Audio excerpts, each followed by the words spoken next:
কেউ না কেউ দুষ্ট চক্র থাকতে পারে। ছাত্রীদের যৌন নির্যাতনের অভিযোগে জামাতের নেতা বহিষ্কার, লাথি মেরে তাকে লাঞ্ছিত করেছে এই জামাত কর্মীরা। অবৈধ বালু উত্তোলনের দায়ে জামাতের 2 কর্মী বহিষ্কার। আমরা সেই আদর্শের সন্তান।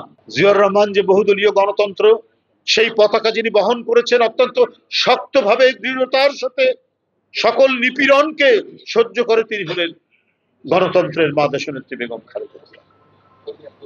আজ গুরুতর অসুস্থ অবস্থায় তিনি দিন যাপন করছেন। তার সন্তান আজকে সেই পতাকা নিয়ে আছে। সবার সাথে বন্ধুত্ব চায়, কিন্তু আমার দেশকে যে পদানত করতে চায়, আমাদের দেশকে যারা কেউ যদি এটাকে কারো অঙ্গরাজ্য বানাতে চায়, সেইখানে জিয়াউর রহমান এবং তার দল কখনোই আপোষ করেনি। ঠিক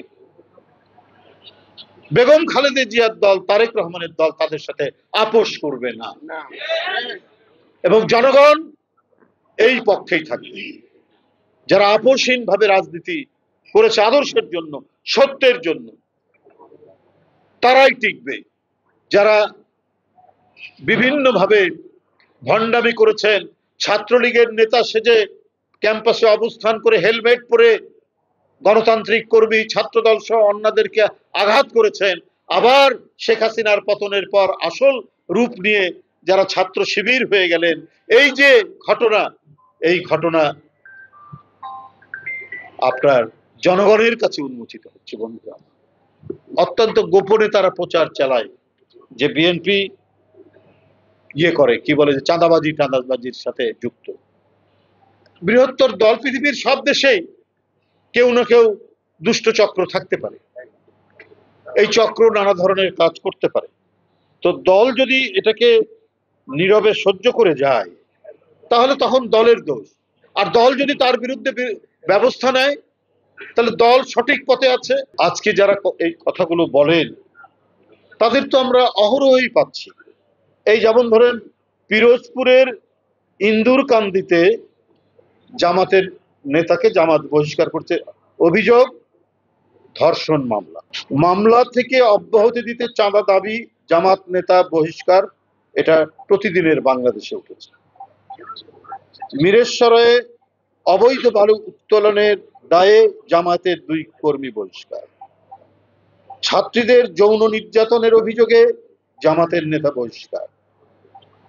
জামাতের রুকনকে দল থেকে বহিষ্কার।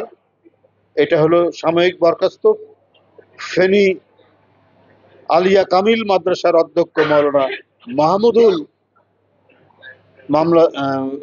হাসানকে মামলা থেকে অব্যাহতি দেওয়ার আশ্বাসে, তিনি হয়তো ছিল, অন্য কোনো মামলায় জড়িত ছিল, চাঁদা দাবির অভিযোগ করছে। এটা এগুলো সমস্ত পত্রিকায়, মানে প্রধান লিডিং পত্রিকায় এইগুলো এসছে। আমি 2-3টা বললাম। তাহলে বিপদগামী কর্মীরাই কাজ করতে পারে, বিএনপির জামাতেরও আছে। তো সেই কথাটা কেন হাইলাইট হয়নি?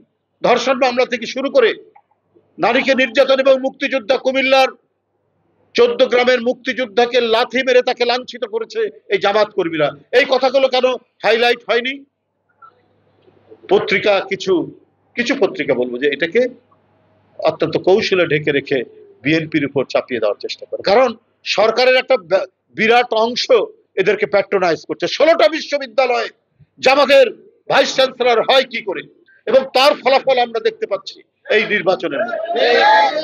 16টা সরকারি বিশ্ববিদ্যালয়ে জামাতের ভাইস চ্যান্সেলর কি করে হতে পারে? আমি নবগঠিত ডিপ্লোমা ইঞ্জিনিয়ার্সদের এই পরিচিতি সভার সবাইকে আন্তরিক ধন্যবাদ জানিয়ে বক্তব্য শেষ করছি।